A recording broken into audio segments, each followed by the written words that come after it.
فلا هادي له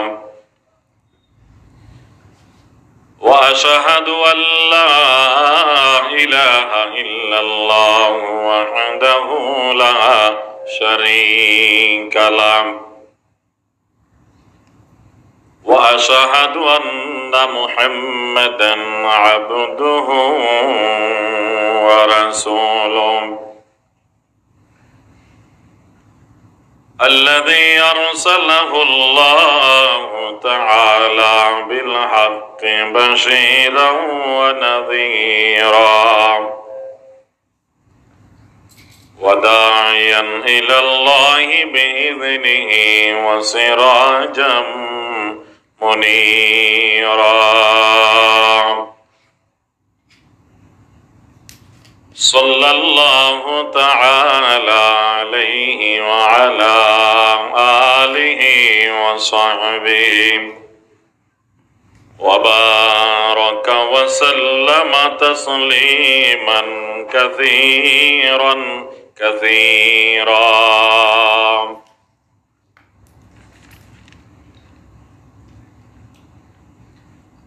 أما بعد فأعوذ بالله من الشيطان الرجيم. بسم الله الرحمن الرحيم. يا أيها الذين آمنوا ادخلوا في السلم كافة ولا تتبعوا خطوات الشيطان إنه لكم عدو مبين.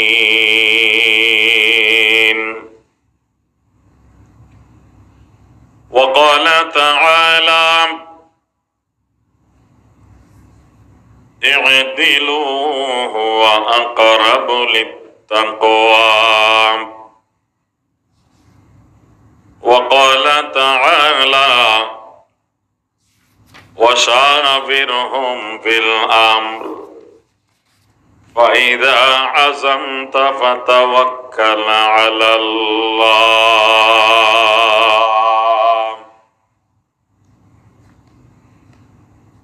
صدق الله مولانا العظيم وصدق رسوله النبي الكريم ونحن على ذلك لمن الشاهدين والشاكرين والحمد لله رب العالمين.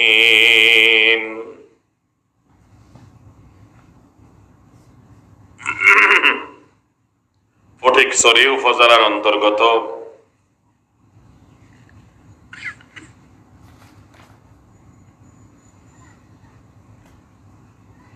শাহনগর লেলাং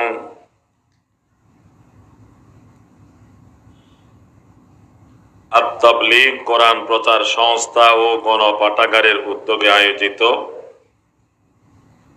আজ 21 নভেম্বর 2024 বৃহস্পতিবার জুমাবারের এই মোবারক রাতে আয়োজিত 20তম ঐতিহাসিক তাফসীরুল কোরআন মাহফিলের এই অধিবেশনের মহতরম সভাপতি, উপস্থিত এই অঞ্চলের শীর্ষস্থানীয় হযরাতে উলামায়ে কেরাম, বিভিন্ন মাদারেসের জিম্মাদার এবং আসাতেজায়ে কেরাম, মসজিদের আইম্মায়ে কেরাম, খুতাবায়ে আযম, তালেবান উলুমে নবুয়ত, সম্মানিত মুরব্বিয়ানে কেরাম, বেরাদরান ইসলাম, আল্লাহ পাক রব্বুল আলামিন এই তাফসীরুল কোরআন মাহফিলকে আয়োজক আমরা সকলের জন্য হেদায়েত এবং নাজাতের ওসিলা করুন। আল্লাহ তাআলা আমাদের জীবনের সমস্ত গুনাহ মাফ করুন। আমাদের মা বাবার, আমাদের সকল ওস্তাদদের গুনাহ মাফ করুন। বিশ্ব মুসলিম নরনারী, জীবিত মৃত সকলের গুনাহ আল্লাহ মাফ করুন। যারা আমাদের আত্মীয় স্বজন, আমাদের পূর্বপুরুষ বিশ্ব মুসলিম ইন্তেকাল করেছেন, আল্লাহ তাদেরকে ক্ষমা করে জান্নাতবাসী করুন। আমাদেরকে আল্লাহ পাক যতদিন দুনিয়াতে রাখেন গুনাহমুক্ত জীবন দান করুন, টেনশন মুক্ত জীবন দান করুন, সুস্থতার সাথে দীর্ঘ নেক হায়াত দান করুন। মওত পর্যন্ত আল্লাহ পাকের গোলামি বন্দেগি করার জন্য আল্লাহ আমাদেরকে তৌফিক দান করুন। আল্লাহর অসংখ্য শুকর, আল্লাহ তাআলা আমাদেরকে তার একমাত্র মনোনীত ধর্ম ইসলাম ধর্ম দান করেছেন, আলহামদুলিল্লাহ। ইসলাম শব্দটি সিলমন থেকে এসেছে। সিলমনের অর্থ হলো শান্তি। আবার সিলমন ইসলাম ধর্মের অর্থ ব্যবহৃত হয়, উদখুলু ফিস সিলমি। এখানে সিলমনের অর্থ হলো দ্বীন ইসলাম।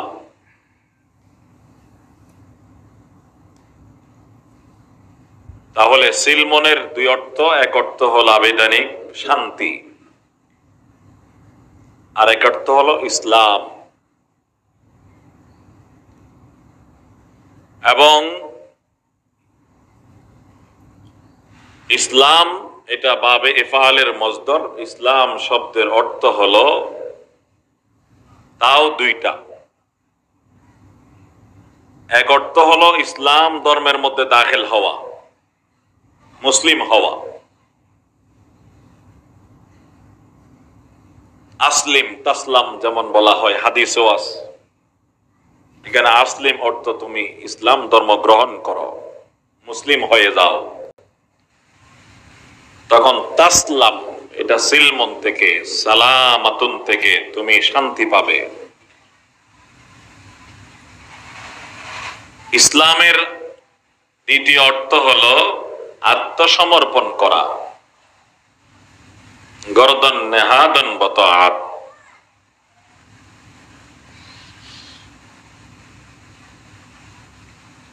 প্রথম অর্থ বললাম ইসলাম কবুল করা, মুসলিম হওয়া। দ্বিতীয় অর্থ আত্মসমর্পণ করা। দোনো অর্থের মধ্যে সম্পর্ক আছে, মুনাসাবত আছে। মুসলিম তিনি হন যিনি আল্লাহর সামনে আত্মসমর্পণ করেন, নিজের ইচ্ছাকে, নিজের মনকে, নিজের চাহিদাকে, মনের চাহিদাকে আল্লাহর সামনে বিলীন করে দেন।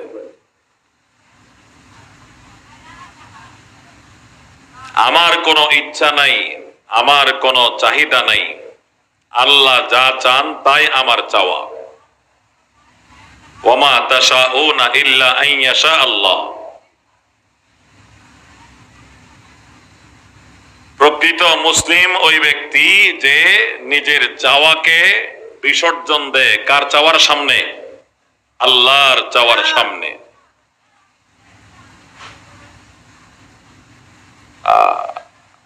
আরবিতে একটা কবিতা আছে, একটা লাইন আছে, আতরুকু মা উরিদু লিমা তুরিদু। এক বন্ধু আরেক বন্ধুকে বলে, আতরুকু মা উরিদু লিমা তুরিদু। তোমার একটা চাওয়া আছে, আমার একটা চাওয়া আছে, কিন্তু তোমার চাওয়ার সামনে আমি আমার চাওয়াকে পরিহার করলাম। আতরুকু মা উরিদু লিমা তুরিদু। এক বন্ধু আরেক বন্ধুকে বলে, তোমার চাওয়ার সামনে আমার চাওয়াকে আমি বর্জন করলাম। দুই বন্ধু নাস্তা করার জন্য ভালো একটা রেস্টুরেন্টে ঢুকলো। এখন কে কি খাবে মতামত নিলে তো এক একজন এক একটা বলবে। তো অনেক সময় এই অবস্থায় সিদ্ধান্ত নেওয়া কঠিন হয়ে যায়।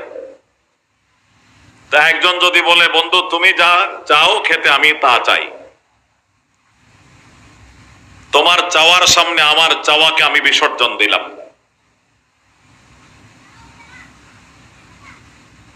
এটা হলো শান্তির কথা। আমাকে বলেছে পারিবারিক শান্তি সম্পর্কে, পারিবারিক শান্তি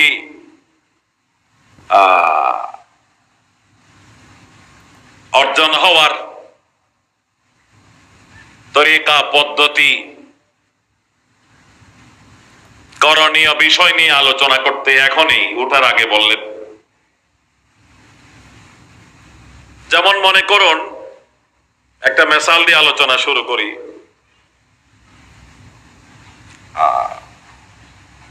পরিবারে শান্তি কেমনে আসবে, স্বামী স্ত্রীর মধ্যে শান্তি কেমনে আসবে? ঈদ উপলক্ষে রমজানে বা যে কোনো টাইমে স্ত্রী বলেন আমার জন্য কাপড় আনতে হবে। সবারই তো পরিবার আছে নাকি নেই?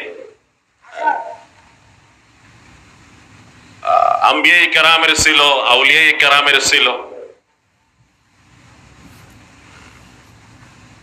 সবারই আছে। এটাই ইসলাম, যে পরিবার পরিজন বাদ দিয়ে কেবল পাহাড়ে গিয়ে খানকায় ঢুকে মসজিদে বা নির্জন কোন পরিবেশে গিয়ে শুধু আল্লাহ বিল্লাহ করা, এটা ইসলাম ধর্মের শিক্ষা নয়। রুহবানিয়তের ইসলাম ধর্মে নেই, বৈরাগ্যবাদ। ইসলামের কথা হলো আমরা আল্লাহর হক আদায় করব, মানুষের হক আদায় করব। রাসূলুল্লাহ বলেন আমি উম্মত সাহাবা তোমাদের মধ্যে আল্লাহকে সবচেয়ে বেশি ভয় পাই। ইন্নী আখশাকুম বিল্লাহ ওয়া আতকাকুম বিল্লাহ, আমি তোমাদের মধ্যে আল্লাহকে সবচেয়ে বেশি ভয় করি, তারপরেও আমি বিয়ে শাদী করেছি, আল্লাহর হক আদায় করি, বিবিদের হক আদায় করি, বিবিদেরকে সময় দেই, রাতের কিছু অংশ ঘুমাই, কিছু অংশ ইবাদত করি, কিছুদিন রোজা রাখি, কিছুদিন রোজা ছাড়ি। এমন নয় যে আমি আল্লাহর ইবাদতের জন্য সংসার ছেড়ে দিলাম, সারা রাত ইবাদতের জন্য ঘুম বিসর্জন দিলাম, সারা বছর রোজা রাখার জন্য আমি খাওয়া দাওয়া সারা বছর বাদ দিলাম, বন্ধ করলাম, এমন আমার তরিকা নয়। এগুলোর মধ্যেই আমাদেরকে আল্লাহকে রাজি করতে হবে। তাহলে সবারই পরিবার আছে, আম্বিয়ায়ে কেরামের ছিল। তো বিবিরা স্বামীদেরকে বলে আমার জন্য কাপড় আনতে হবে, এই জিনিস আনতে হবে। স্বামী আনলে, কিছু বিবি আছেন স্বামী যা পছন্দ করে আনে তার উপর রাজি, যে আপনি যা আনছেন আলহামদুলিল্লাহ, আপনার পছন্দ আমার পছন্দ। কথা বুঝেন তো সবাই? আর কিছু বিবি এমন আছেন যে না এটা হয় নাই, এটা আবার পরিবর্তন করতে হবে। বেচারা অনেক কষ্ট করে ওই কোন হাট, বিবিরাট বড় বাজার, ওখান থেকে আনছে, যাওয়া আসা গাড়ি ভাড়া। আনার পরে বেগম সাহেব বলতেছে এটা আমার পছন্দ হয় নাই, এটা পরিবর্তন করে আরেকটা আনতে হবে। গেল বেচারা, আজকেও গেল 2-3 ঘন্টা সময়, কালকেও আবার 2-3 ঘন্টা সময়। কালকে যাই অনেক কি করে পছন্দ করে আরো একটা সুন্দর দেখে আনছে, বিবি সাহেব বলে যে এটা আমার পছন্দ হয় নাই। এটাও পরিবর্তন করতে হবে।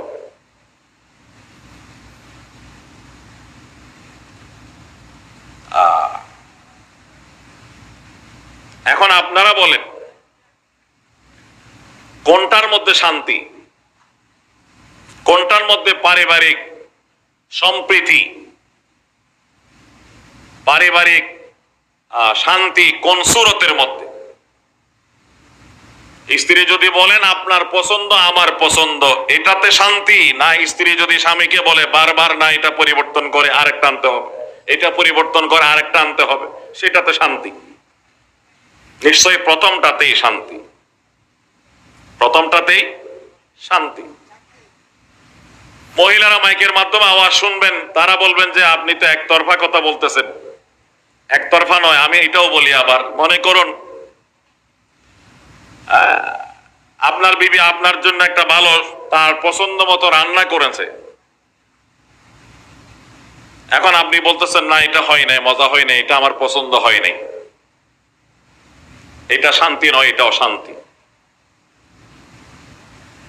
আপনাকে যদিও পছন্দ না হয়, আপনাকে বলতে হবে যে মাশাআল্লাহ তোমার রান্না খুব পছন্দ হয়েছে, আমার খুব মজা লাগছে। যদিও মজা না লাগে বলতে হবে কি খুব মজা হয়েছে, এতেই শান্তি। কিছু স্বামী আছে যারা একটু রান্নার মধ্যে উল্টা পাল্টা হলো, একটু মরিচ বেশি হলো, লবণ বেশি হলো, কম হলো, এগুলো নিয়ে বকাঝকা করে, আছে নাকি নেই? এটাতে শান্তি নেই। এখানে যদি একদিন লবণ বেশি হয়, মরিচ বেশি হয়, কম হয়, সচেতন মহিলারা অনেক সময় জিজ্ঞাসা করে স্বামীকে কেমন হয়েছে, কোনো কিছু কি বেশ কম? আপনাকে বলতে হবে খুব ভালো হয়েছে, খুব পছন্দ হয়েছে, খুব মজা হয়েছে, মাশাআল্লাহ। আপনি যেমন খাবেন বেগম সাহেবও খাবেন না, খাওয়ার পর উনি বুঝতে পারবেন যে না এখানে তো লবণ কম হয়েছে, কিন্তু আমার সাথে বলতেছে খুব মজা হয়েছে। আমার দোষটাকে প্রকাশ করে নেই, গোপন করেছে, এবং আমি যা করছি তার উপর খুশি প্রকাশ করেছে, তাহলে তার মনটা খুশি হবে। কোন বেগম চাই না যে লবণ বেশি হোক কম হোক, মরিচ বেশি হোক কম হোক, এরকম চাই না। ভুলে হয়তো কোনোদিন উল্টা পাল্টা হয়ে যায়। এই ভুলকে আপনার ক্ষমা এবং সুন্দর দৃষ্টিতে দেখতে হবে, চশমপুষি করতে হবে। এতেই হলো পরিবারের শান্তি। এটা মা বোনদের পক্ষে বললাম মেসাল, আর প্রথমটা আপনাদের পক্ষে বললাম যে আপনি যা আনবেন মহিলারা সেটাকে পছন্দ করবেন। আপনার পছন্দকে তিনি পছন্দ বানিয়ে নেবেন, নিজের পছন্দকে আপনার পছন্দের সামনে বিসর্জন দেবেন। আতরুকু মা উরিদু লিমা তুরিদু। এইভাবেই একটা পরিবার সুন্দরভাবে চলতে পারে।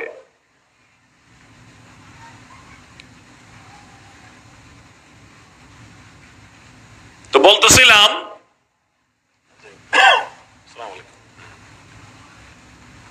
আমার সময় শেষ মনে হয় নাকি? আচ্ছা, না অন্য কেউ আসলে আমি হয়তো নেমে গেলাম।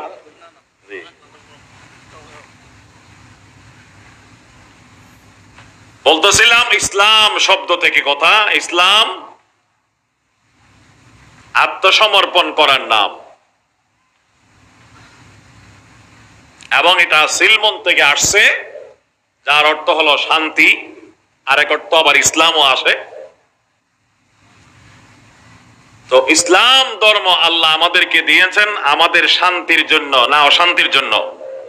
শান্তির জন্য। এবং এর বাইরে আর কোনো শান্তি নেই। শান্তি একমাত্র ইসলাম ধর্মের ভিতরেই। পারিবারিক জীবনের শান্তি, সামাজিক জীবনের শান্তি, রাষ্ট্রীয় শান্তি, সব শান্তি এবং শান্তির যত পথ পদ্ধতি সবগুলো ইসলামের ভিতরে। ইসলামের বাইরে কোনো শান্তি নেই। আল্লাহ তাআলা দয়া করে আমাদেরকে এই শান্তির ধর্ম ইসলাম ধর্ম দান করেছেন, আলহামদুলিল্লাহ। আদমিয়ত দাদাই বাজম মুসলমান কর দাই আয় খুদা করবা সওম ইহসাবর ইহসান কর দাই। কিতাবের মধ্যে আছে একটা পরিবারে শান্তি কখন আসবে? যখন পরিবারের মধ্যে যারা আছে, পরিবার কাকে বলে? কয়েকজন মানুষ নিয়ে একটা পরিবার হয়, তাদের পরস্পরের মধ্যে মোহাব্বত এবং ভালোবাসার আন্তরিকতা থাকবে। আত-তাহাব আল-হুব, সবার মধ্যে একটা ভালোবাসা থাকবে, একজন আরেকজনের শুভাকাঙ্ক্ষী হবে, হিতাকাঙ্ক্ষী হবে, একজন আরেকজনকে অন্তর দিয়ে ভালোবাসবে, তখন পরিবারে শান্তি আসবে। 2 নাম্বার আত-তাফাহুম,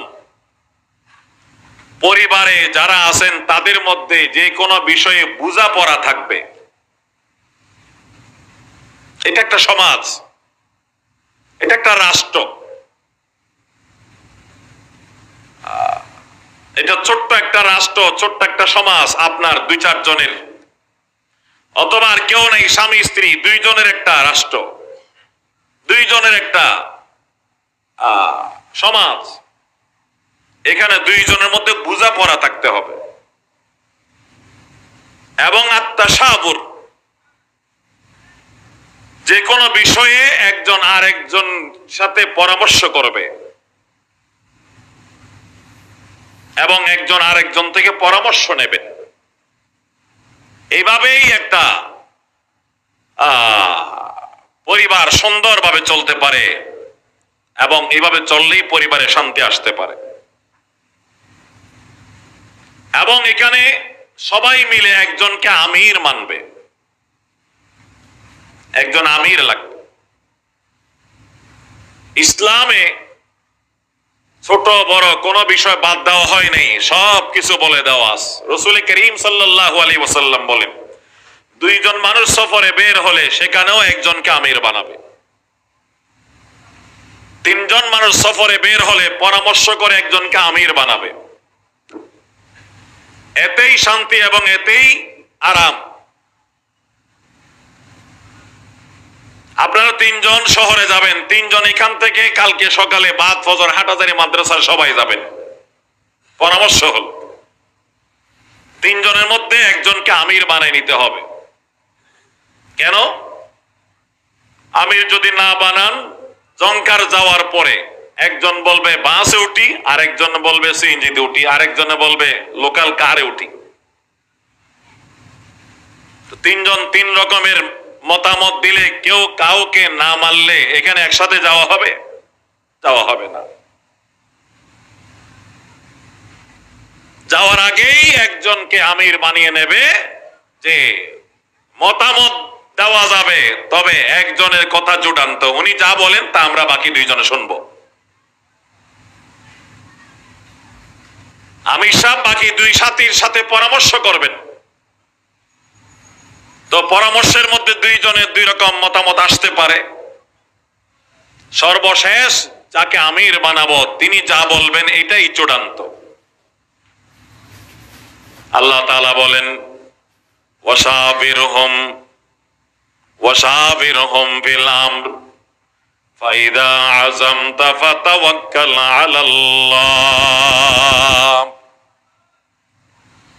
হে রাসূল, আপনি আপনার সাহাবাদের সাথে পরামর্শ করেন, তারপরে পরামর্শের ভিত্তিতে কাজ করেন। তাবলীগের মধ্যে পরামর্শের তরিকাটা সুন্দর এবং সুন্নত তরিকার। যে কোনো কাজ আসলে ওখানে পরামর্শ করে কাজ করা হয়। আপনারা যারা এখানে আছেন, মুরব্বীরা, যুবক ভাইরা, তাবলীগে সময় লাগাইছেন না? কারা কারা লাগাইছেন একটু হাত তুলে দেখান তো। মাশাআল্লাহ, প্রায় তো। হ্যাঁ, এখানে কতগুলো নিয়ম আছে নাকি নাই? যে কোনো একটা কাজ আসার আসলে তখন পরামর্শের একটা আমল আছে, পরামর্শ করে কাজ করবে, এটা সুন্নত। যে খেদমতের একটা কাজ আসছে, আজকে কে কে কে কোন খেদমত করবে এটা একটা পরামর্শ হোক, তালিম কে করবেন একটা পরামর্শ হোক, বয়ান কে করবেন একটা পরামর্শ হোক, মতামত নেওয়া হবে সব সাথী থেকে, পরে আমি সব একটা ফয়সালা দেবেন, এই তো নিয়ম। এবং আরো সুন্দর নিয়ম হলো ওখানে পরামর্শের কিছু আদাব বলা হয়, যে আমরা প্রত্যেকে রায় দেব,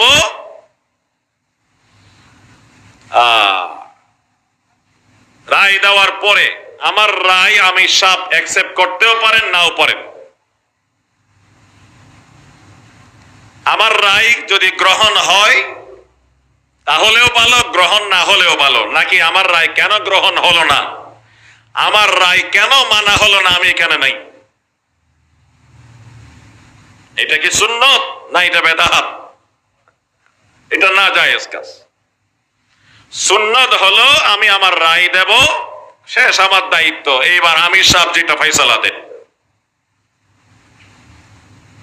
আমার রায় যদি গ্রহণযোগ্য হয় তখনও ভালো, গ্রহণযোগ্য না হলেও ভালো। গ্রহণযোগ্য যদি হয় তখন আমি আল্লাহর কাছে দোয়া করব যে আল্লাহ আমি যে পরামর্শ দিলাম এটা আমি সাহেব গ্রহণ করলেন, এর মধ্যে আল্লাহ তুমি কল্যাণ দাও, কল্যাণ, খাইরের ফয়সালা করো, কল্যাণের ফয়সালা করো। কারণ এই মতে আমল করার পর যদি কোনো অসুবিধা হয় তাহলে সবাই বলবে আমার রায়ের কারণে এরকম অসুবিধা হয়েছে।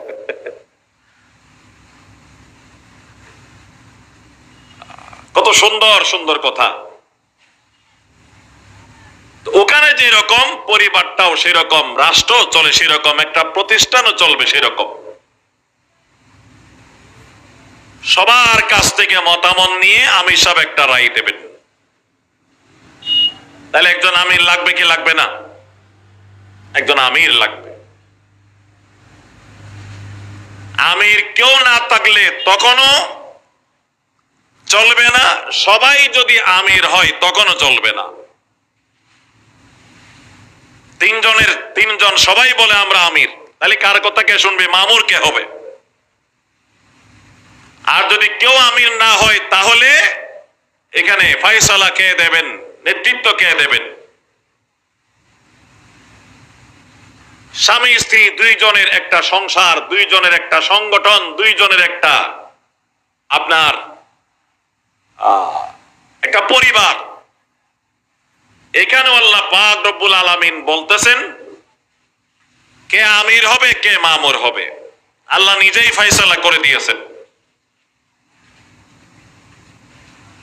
এখানে স্বামী স্ত্রীর মধ্যে কে আমির হবে এটা মতামত আর ভোট নিয়ে বানাতে হবে না। স্বামী স্ত্রী দুইজনের মধ্যে আমির কে হবেন, মামুর কে হবেন, এটা কে ফয়সালা করে দিয়েছেন? আল্লাহ। আল্লাহ পাক রব্বুল আলামিন বলেন আর রিজালু কাওয়ামুনা আলান নিসা বিমা ফাদ্দালাল্লাহু বা'দাহুম আলা বা'দ ওয়া বিমা আনফাকু মিন আমওয়ালিহিম। আল্লাহ তাআলা বলেন স্বামী স্ত্রীর মধ্যে স্বামী হলেন আমির, আর রাজালু কাওয়ামুন আলান নিসা, স্ত্রীদের উপর আমির কে? স্বামী। অভিভাবক স্বামী, নেতা হবেন স্বামী।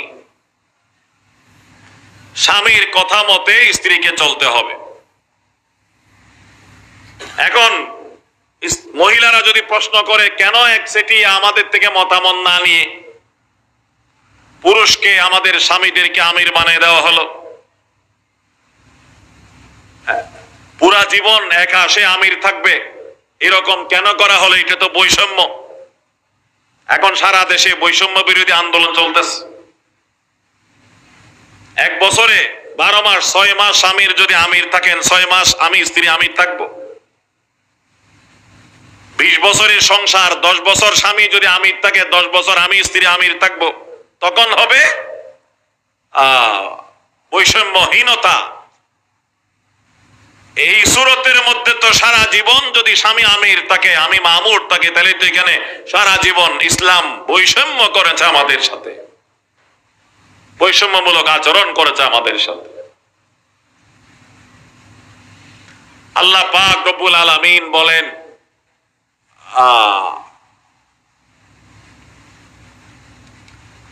স্বামীকে আমি আল্লাহ সারা জীবনের জন্য আমির বানাই দিয়েছি। এখানে দুইটা কারণ আছে, অকারণে বানাই নাই।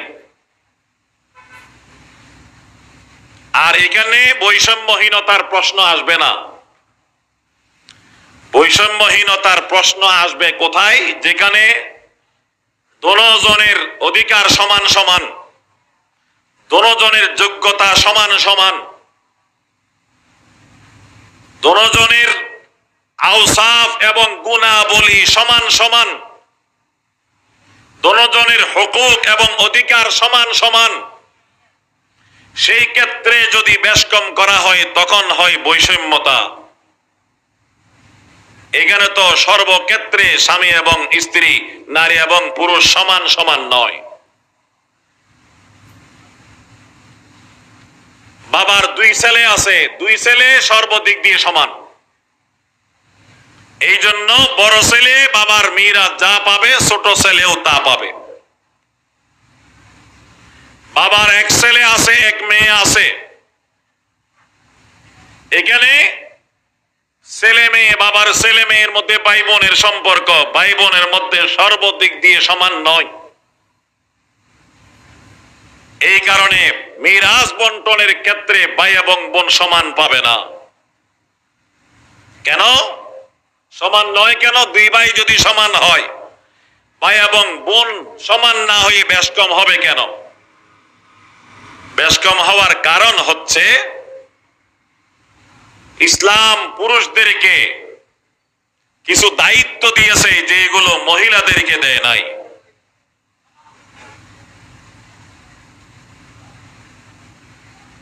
ইসলাম পুরুষদেরকে কিছু দায়িত্ব দিয়েছে যেগুলো মহিলাদেরকে দেয় নাই। ভাইকে কিছু দায়িত্ব দিয়েছে যেগুলো বোনকে দেয় নাই। কি দায়িত্ব? ভাই যখন বিয়ে করতে যাবে,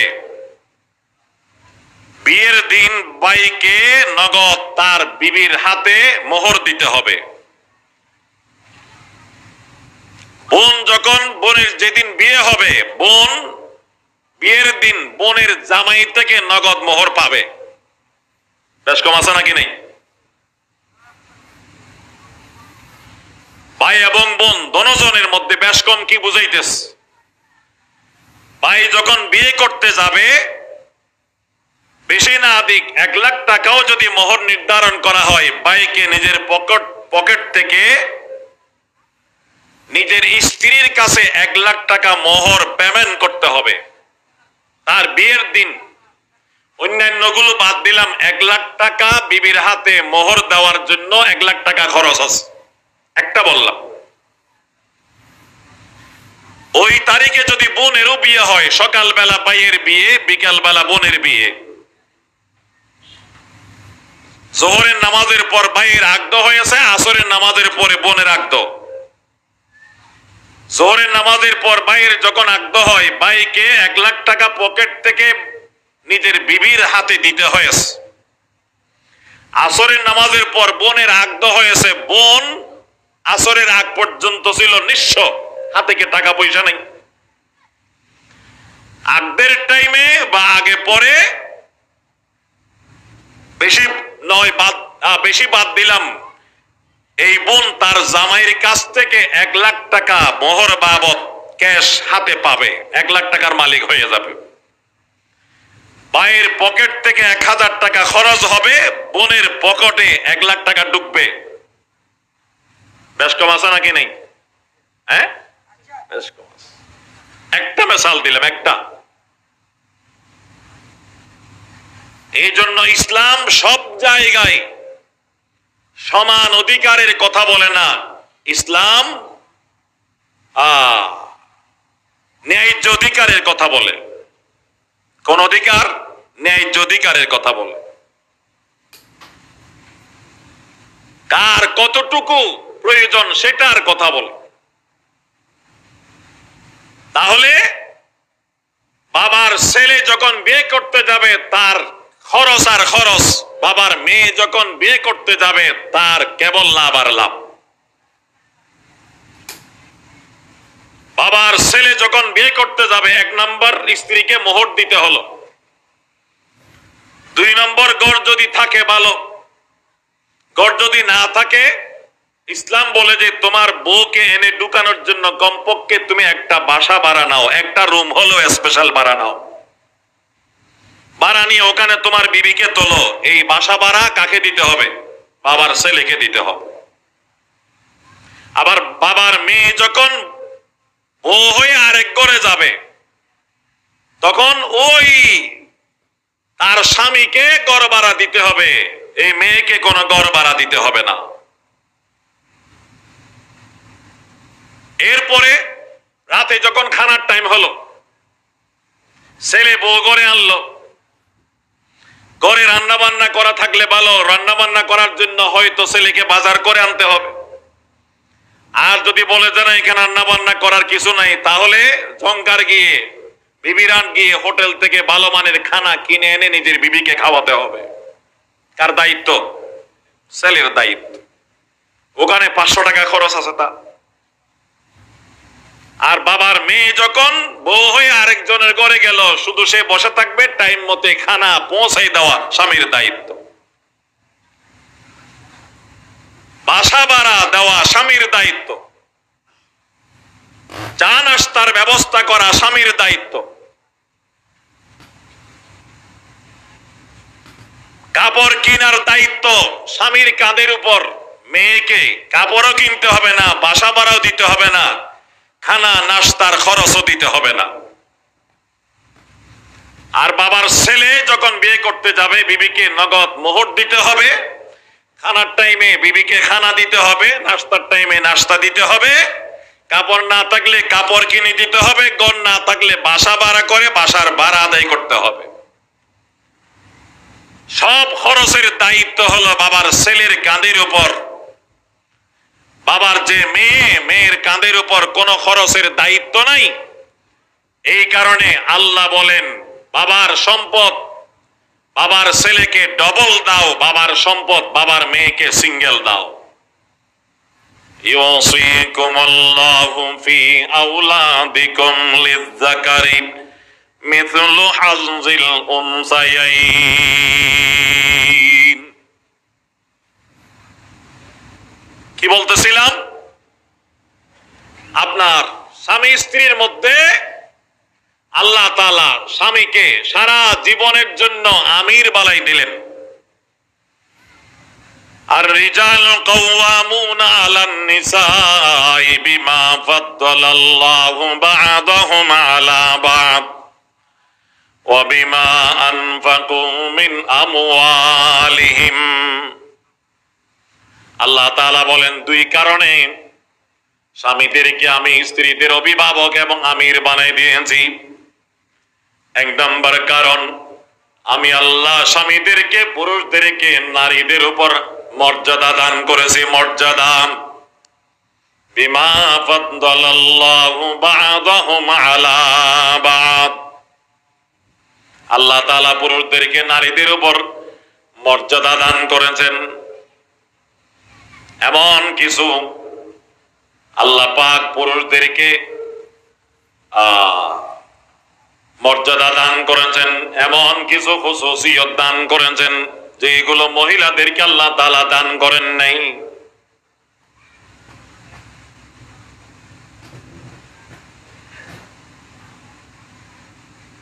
পুরুষদেরকে আল্লাহ পাক রব্বুল আলামিন ইমাম হওয়ার যোগ্য বানিয়েছেন, মহিলাদেরকে বানান নাই। চাই মসজিদের ইমাম হোক, চাই রাষ্ট্রের ইমাম হোক, চাই ইমামতে সগরার ইমাম হোক, চাই ইমামতে কবরার ইমাম হোক, এই ইমামতের যোগ্যতা আল্লাহ দান করেছেন পুরুষদেরকে, মহিলাদেরকে নয়। তাই মসজিদের ইমাম যেমন মহিলা হতে পারে না, রাষ্ট্রের ইমামও মহিলা হতে পারবে না, قال النبي صلى الله عليه وسلم لا يفلح قوم ولو امرهم امرأة নবীজি সমস্যা রাষ্ট্রের ইমাম হলো ওই সমস্ত সমস্যা বলে কিসের সমস্যা এখানে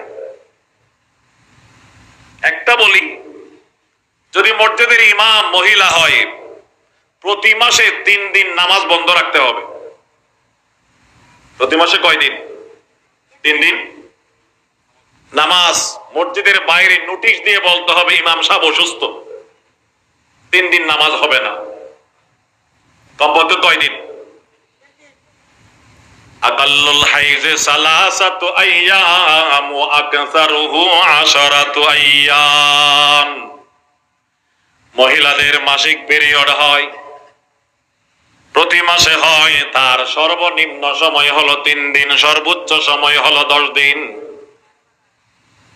সর্বনিম্ন 3 দিন সর্বোচ্চ 10 দিন সর্বোচ্চটা বাদ দিলাম মধ্যমটাও বাদ দিলাম সর্বনিম্ন ধরলাম 3 দিন মসজিদের ইমাম যদি মহিলা হয় প্রতি মসজিদের মধ্যে 3 দিন ইমাম অনুপস্থিত থাকবে অসুস্থতার কারণে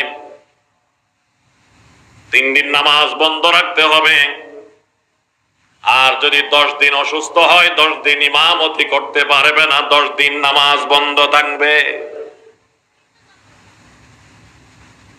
শুধু নামাজ বন্ধ নয় ইমাম সাহেবকে সকালবেলা ফুরকানিয়াতে বাচ্চাদেরকে কোরআন শরীফ পড়াতে হয়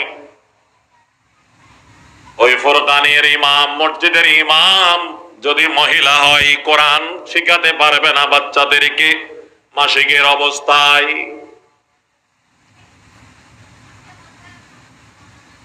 এখানে যে সমস্যা রাষ্ট্রের মধ্যে একই সমস্যা বলে এখানে তো নামাজ পড়াতে পারে না ওখানে অফিস করতে অসুবিধা কি অফিস করার জন্য মেজাজ ভালো লাগবে শরীর সুস্থ থাকতে হবে আমরা জানি যারা বিবাহিতা মহিলাদের যখন মাসিক পিরিয়ড শুরু হয় তখন তাদের শরীরের মধ্যে অশান্তি দেখা যায় তারা অফিস করতে পারবে না এরকম আরো বহু বহু আল্লাহ পাক রব্বুল আলামিন যত নবী রাসূল প্রেরণ করেছেন পুরুষদের মধ্য থেকে প্রেরণ করেছেন নবুয়ত পুরুষদের জন্য আল্লাহ পাক রব্বুল আলামিন খাস করে দিয়েছেন মহিলাদের জন্য নবুয়তের কোনো অপশন রাখেন নাই আল্লাহ তাআলা নবুয়ত এবং ইমামত নবুয়তের যোগ্যতা ইমামতের যোগ্যতা একমাত্র পুরুষদেরকে দিয়েছেন মহিলাদেরকে নয় এটা হল আল্লাহর পক্ষ থেকে দেওয়া ফজিলত বিমা ফাদ্দালাল্লাহু বা'দাহুম আলা বা'দ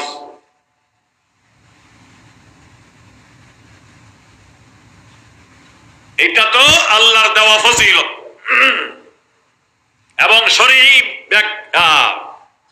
নোক্তায় নজরে আকল বুদ্ধি দিয়ে যদি আমরা চিন্তা করি নেতৃত্বের জন্য ইমামতির জন্য সাহস এবং হিম্মত বুদ্ধিমত্তার দরকার আচ্ছা মহিলাদের মধ্যে সাহস বেশি না পুরুষের মধ্যে সাহস বেশি হ্যাঁ কার মধ্যে সাহস বেশি এটা তো বাস্তব বাস্তব একেবারে বাস্তব কথা ঘরে যদি আগুন লাগে ঘরের ভিতরে যদি সাপ দেখা যায় মহিলারা দৌড়াতে পারে না পুরুষদেরকে ডাকে মহিলারা লুকিয়ে থাকে পুরুষদেরকে ডাকে এই যে হাসিনা দেশ থেকে পালিয়ে গেল যদি পুরুষ হতো কখনো পালাতো না যদি পুরুষ হতো বলতো ঠিক আছে আমাকে গুলি করো একটা না 100টা গুলি খাবো তারপর আমি দেশ থেকে পালাবো না আমার মান ইজ্জত আছে আমার মান সম্মান আছে বলতো কিনা হ্যাঁ এরশাদ নিয়েও তো ছাত্রদের আন্দোলনের কারণে পদত্যাগ করেছিল পালাই না এরশাদ জেল কেটেছে 9 বছর 10 বছর 9 বছরের রাজা 10 বছরের সাজা হাসিনা যদি হাসিনা না হয়ে হাসান হতো কি না হয়ে হয়ে হাসান হতো, বলতো আমি সারা জীবন জেলে থাকবো, প্রয়োজনে আমাকে গুলি করে হত্যা করা হোক, তারপরে আমি দেশ থেকে এইভাবে পালাবো না।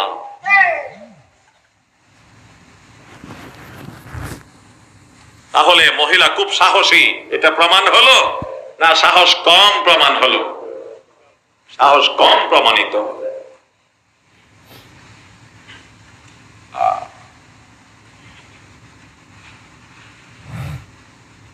তাহলে নেতৃত্বের জন্য সাহসের দরকার। এই জন্য আল্লাহ পাক রব্বুল আলামিন বলেছেন নেতৃত্ব দেবে পুরুষ, মহিলারা নয়।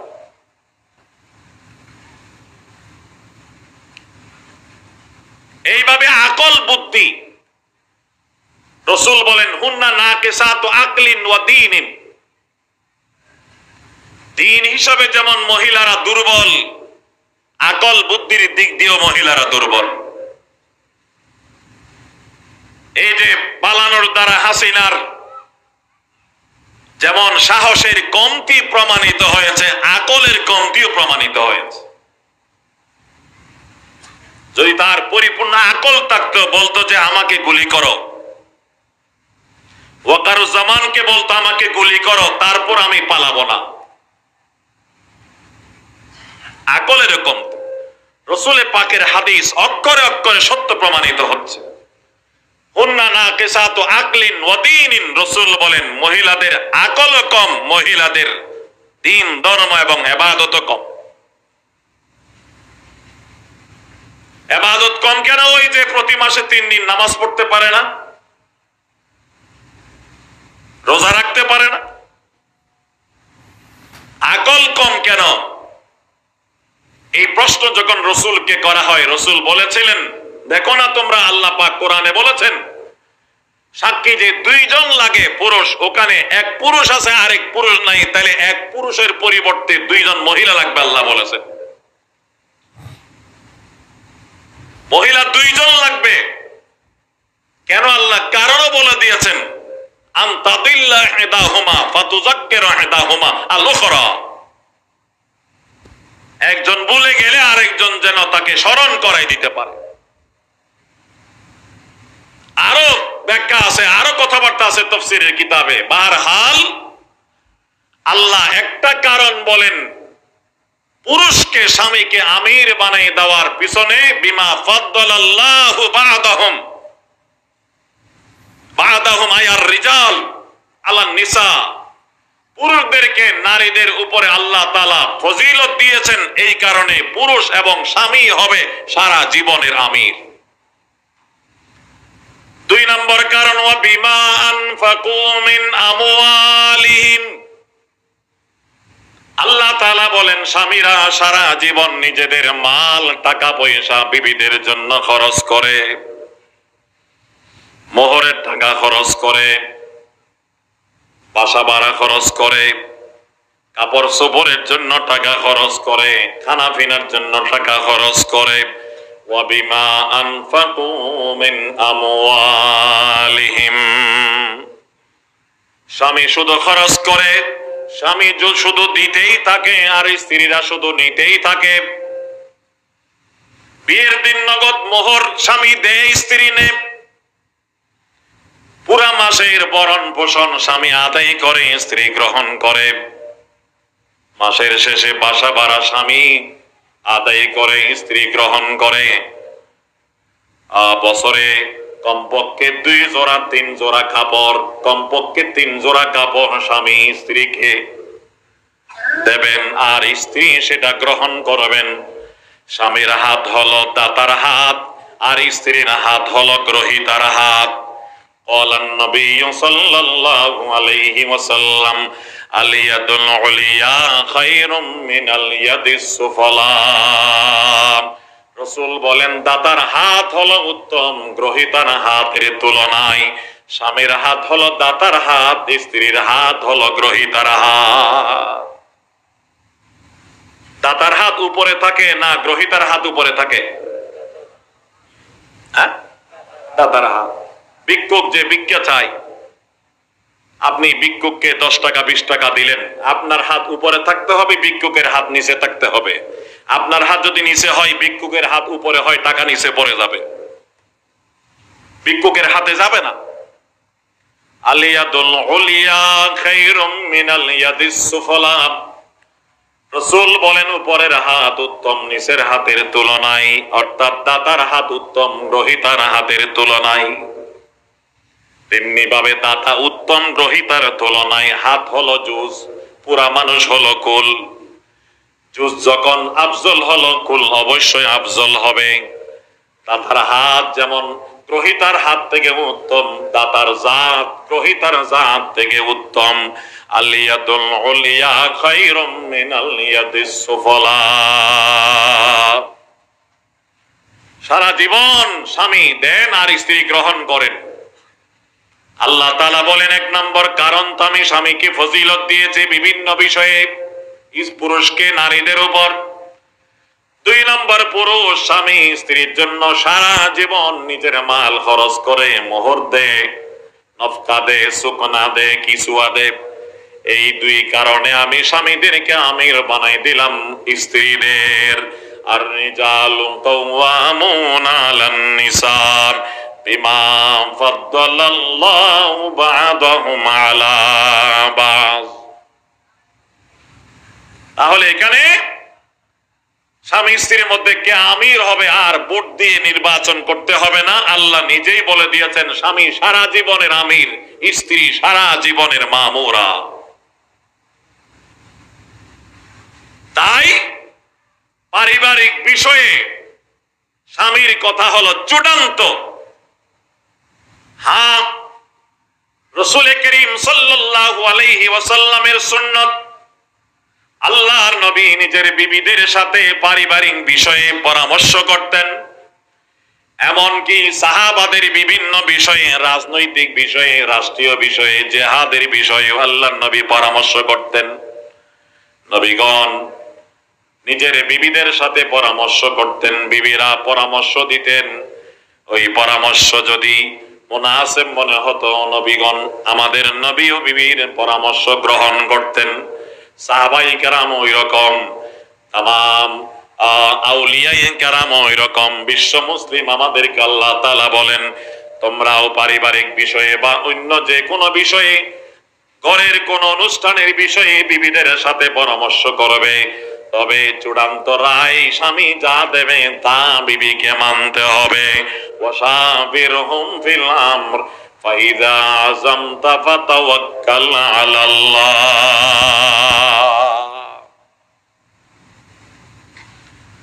অনেক সময় মহিলাদের পরামর্শের দ্বারাও বড় বড় জটিল সমস্যার সমাধান হয়, তবে সেটা রাসূলকে, স্বামীকে গ্রহণ করতে হবে। এখানে মূল হলো যিনি আমির তার গ্রহণ করার বিষয়টা। যেমন আজানের বাক্যগুলো হযরত আব্দুল্লাহ ইবনে যায়েদ ইবনে আব্দে রব্বিহি স্বপ্ন দেখেছেন, রাসূলুল্লাহকে তিনি শুনাইছেন। তার স্বপ্ন দেখা ঠিক আছে, তবে তার চেয়ে বড় হলো রাসূলের সমর্থন। রাসূল যখন বললেন তোমার স্বপ্ন ওকে, তুমি যা দেখছো তা ওকে করলাম, তখন এটা শরীয়ত গ্রহণ করেছে, আজান এটা বৈধতা পেয়েছে। রাসূল এটাকে সমর্থন না করলে এটা বৈধতা পেত না। আমিরের সমর্থন এবং আমিরের গ্রহণ করাটাই হলো বড়। রাসূল করিম সাল্লাল্লাহু আলাইহি ওয়াসাল্লাম হুদায়বিয়ার ময়দানে, আমরা বেশ কম সবাই জানি, হুদায়বিয়ার ময়দানে এক কঠিন এবং জটিল অবস্থা সৃষ্টি হয়েছিল। রাসূল করিম 1400-1500 সাহাবায়ে কেরাম নিয়ে গিয়েছিলেন উমরা করার জন্য, এবং গিয়েছেন স্বপ্নের উপর ভিত্তি করে, এমনি নয়।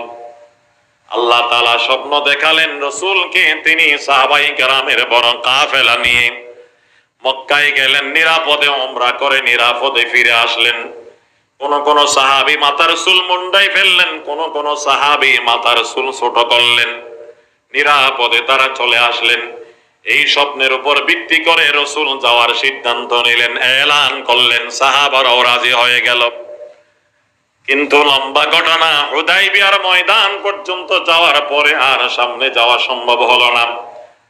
রাসূল করিম সাল্লাল্লাহু আলাইহি ওয়াসাল্লাম আল্লাহ পাকের ইশারা বুঝতে পারলেন সামনে যাওয়া ঠিক হবে না। রাসূলের উটনি যখন আর সামনে যায় না, রাসূল বলেছিলেন হাবাসাহু হাবিসুল ফিল, আল্লাহর হুকুমে আর যাচ্ছে না। তোমরা আমার সাহাবারা এটাকে আর বকাঝকা করো না, মারো না, তাকে যে বসে পড়েছে উঠানোর চেষ্টা করো না। এটা নিজের ইচ্ছায় নয়, আল্লাহর হুকুমে যাচ্ছে না। সেখানে রাসূল না যাওয়ার সিদ্ধান্ত নিলেন এবং রাসূল করিম সাল্লাল্লাহু আলাইহি ওয়াসাল্লাম হযরত ওসমানকে পাঠালেন মক্কাবাসীদের সাথে কথা বলার জন্য। ওসমান, যাও, আমরা উমরা করে ফিরে যাব, আমরা মক্কা দখল করব না, আমরা জিহাদও করব না, জিহাদ করার কোনো অস্ত্র আমরা আনি নাই। দেখো আমাদের গায়ে ইহরাম, আমাদের মুখে তালবিয়া, আমাদের সাথে হাদি, এবং মাস হলো জিলকদ মাস। এই মাসের মধ্যে এই হারম শরীফের হুদুদের মধ্যে এই পোশাক নিয়ে ইহরাম নিয়ে যুদ্ধ করা জায়েজ নাই। সুতরাং আমরা যুদ্ধ করব না, যুদ্ধ করতে আমরা আসি নাই। জিলহজ মাসের মধ্যে যুদ্ধ করা জায়েজ নাই, ইহরামের হালতে যুদ্ধ করা জায়েজ নাই, হুদুদে হারমের মধ্যে যুদ্ধ করা জায়েজ নাই। ওসমান, তুমি গিয়ে তাদেরকে বুঝাও আমরা যুদ্ধ করব না, মক্কা দখল করব না, আমরা উমরা করে ফিরে যাব, যেন আমাদেরকে বাধা দেওয়া না হয়। কিন্তু মক্কাবাসীদের কুরাইশের সিদ্ধান্ত মিটিংয়ে যে কোনো কিছুর বিনিময়ে তারা প্রতিহত করবে। যা হোক, শেষ পর্যন্ত 6 বা 7 দফার ভিত্তিতে রাসূল করিম সাল্লাল্লাহু আলাইহি ওয়াসাল্লাম হুদাইবিয়ার ময়দানে কুরাইশের সাথে ঐতিহাসিক সন্ধি করলেন। সন্ধির কিছু পয়েন্ট ছিল বাহ্যিকভাবে ইসলাম আর মুসলমানদের বিরুদ্ধে, এই জন্য সাহাবাদের এগুলো মেনে নিতে খুব কষ্ট হয়েছে। কিন্তু বাহ্যিকভাবে যদিও ইসলাম আর মুসলমানদের বিরুদ্ধে হয়, কিন্তু তার ভিতরে লুকিত আছে অগণিত কল্যাণ, তার ভিতরে লুকিত আছে অসংখ্য কল্যাণ। এটা আল্লাহর সাথে রাসূলের টেলিফোনে কথা হয়েছে, সাহাবারা জানে না। তাই রাসূলুল্লাহ মেনে নিলেন। সাহাবাদের মানতে কষ্ট হয়েছে, অনেক কষ্ট হয়েছে। কিছু পয়েন্ট ছিল বাহ্যিকভাবে বিরুদ্ধে, কিন্তু বাজাহের যদিও ইসলাম মুসলমানদের খেলাফ হয়,